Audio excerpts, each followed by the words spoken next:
το παιδικό μας τραύμα. Τα τραύματα είναι ρίζα πολλών από τις σωματικές, συναισθηματικές και πνευματικές ανισορροπίες μας. Τι διαμορφώνει αυτό που είμαστε ως ενήλικες? Μπορεί να είναι οι παιδικές μας εμπειρίες.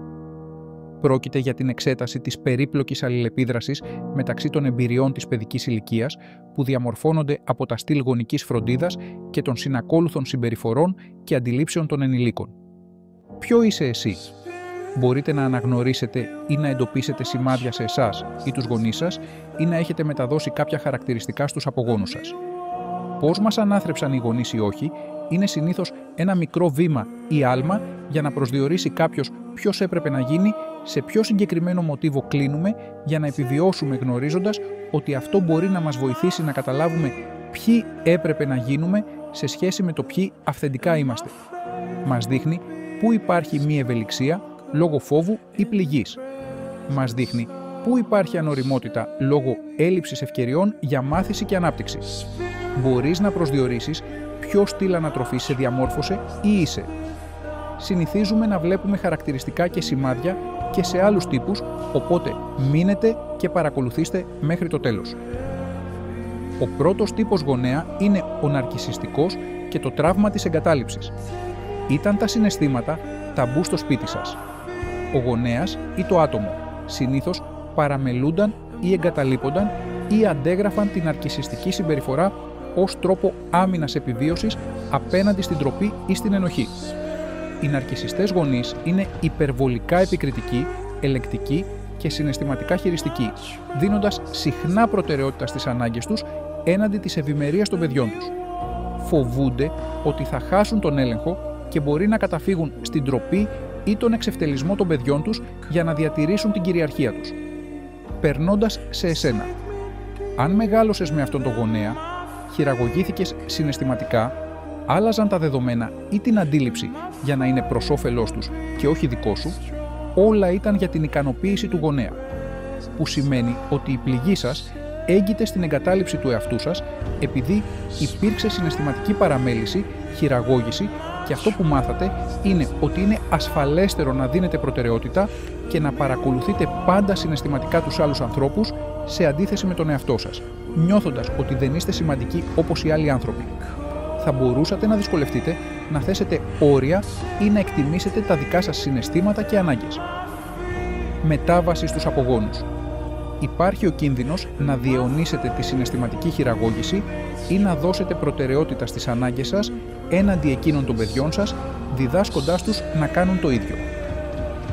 Ο δεύτερος τύπος γονέα είναι ο απορριπτικός και το τραύμα της παραμέλησης. Μεγάλωσες νιώθοντας να μη σου δίνουν σημασία. Ο γονέας ή το άτομο είναι συνήθως κάποιος που παλεύει μόνος του ή ήταν μόνος ή εγκαταλείφθηκε ή υπέστη μια απώλεια που του κόστισε πολύ. Οι απορριπτικοί γονείς συχνά επικρίνουν, έχουν μη ρεαλιστικές προσδοκίες, κατηγορούν, συχνά δεν είναι διαθέσιμοι, συχνά προκαλούν την ντροπή στο παιδί, είναι συχνά ασυνεπείς, συχνά κατηγορούν και συνήθως προσπαθούν να αποφύγουν τα συναισθήματά τους. Πέρασμα σε σένα. Αυτός είναι ο γονιός που σε κάνει συνεχώς να νιώθεις ότι είσαι βάρος, σε παραμελεί συναισθηματικά, μπορεί επίσης να παραμελεί σωματικά και βασικά να σε κάνει να νιώθεις ότι το να σε φροντίζει είναι μια αγκαρία που πρέπει να γίνει.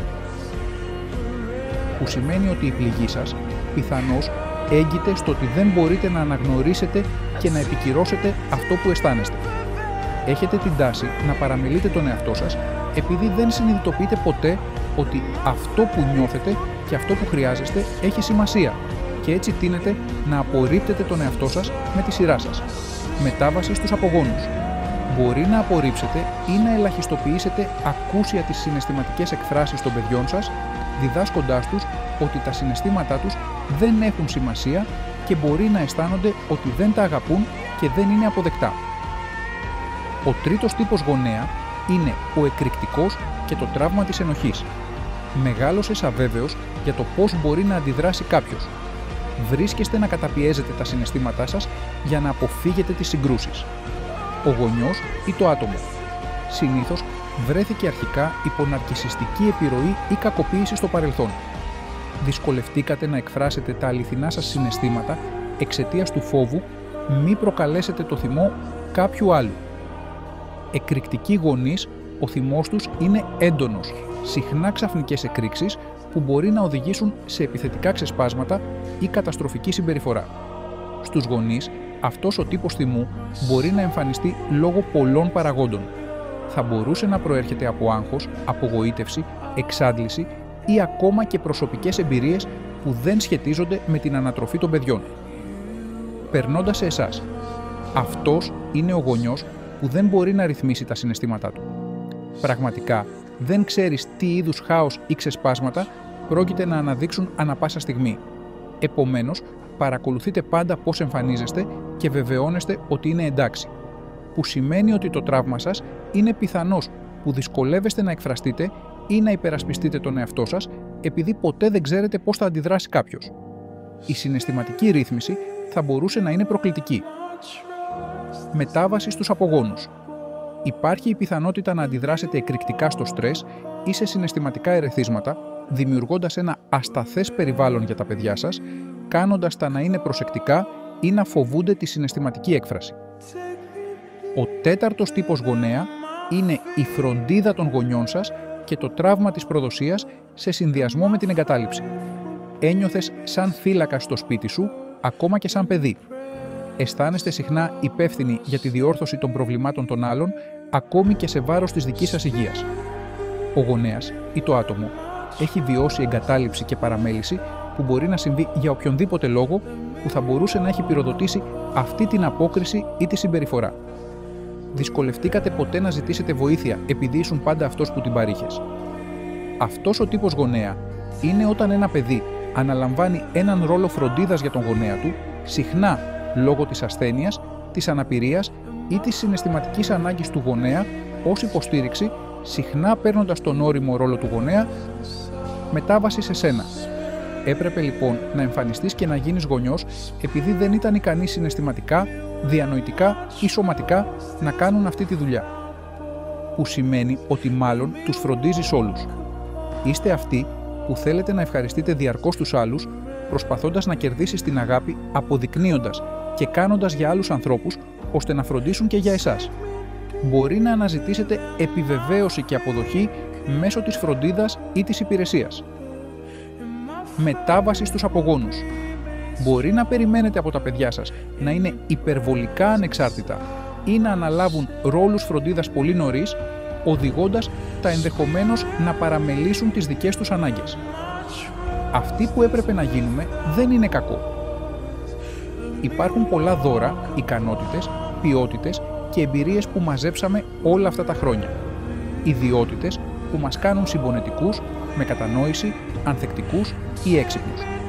Το κλειδί είναι η ευελιξία να χρησιμοποιούμε αυτές τις δεξιότητες επιβίωσης όταν θέλουμε και να τις χρησιμοποιούμε όταν χρειάζεται, να μην εγκλωβιζόμαστε σε σκληρά μοτίβα που μας επιτρέπουν να βλέπουμε τον κόσμο μόνο ως επιβίωση.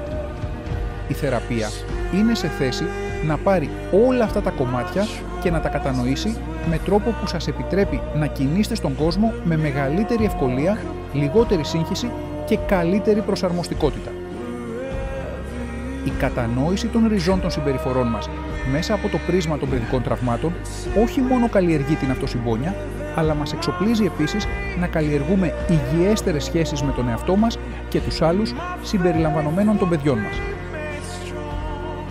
Αυτό το ταξίδι προς τη θεραπεία και την αυθεντικότητα δεν αφορά την απόρριψη αυτών των ιδιοτήτων, αλλά τη χρήση τους με σύνεση και συνειδητή επιλογή. Με βάση αυτά τα τραύματα και τις στρατηγικές και τις δεξιότητες επιβίωσης που αποκτούμε από αυτές τις εμπειρίες, μπορεί να εμπλακούμε σε αυτά τα στυλ προσκόλλησης και τα χαρακτηριστικά τους.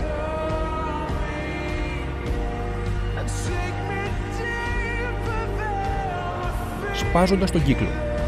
Έχοντας επίγνωση αυτών των μοτίβων, μπορείτε συνειδητά να επιλέξετε να είστε γονείς με διαφορετικό τρόπο, προσφέροντας στα παιδιά σας ένα μοντέλο συναισθηματικής ανταπόκρισης, επικύρωσης και υποστήριξης και να μην ξεχνάτε ποτέ ότι σας αγαπούν αρκετά έτσι να φέρεστε καλύτερα στον εαυτό σας είναι ένας άλλος τρόπος για να σπάσετε τον κύκλο, ενώ υπάρχουν νέες ευκαιρίες στη ζωή σας. Η θεραπεία δεν είναι να απορρίπτεις το παρελθόν, αλλά να το μεταμορφώνεις σε σοφία.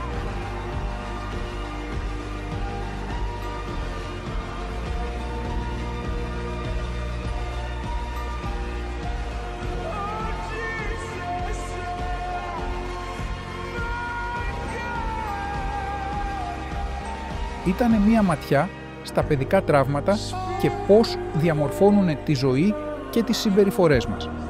Σας ευχαριστούμε που το παρακολουθήσατε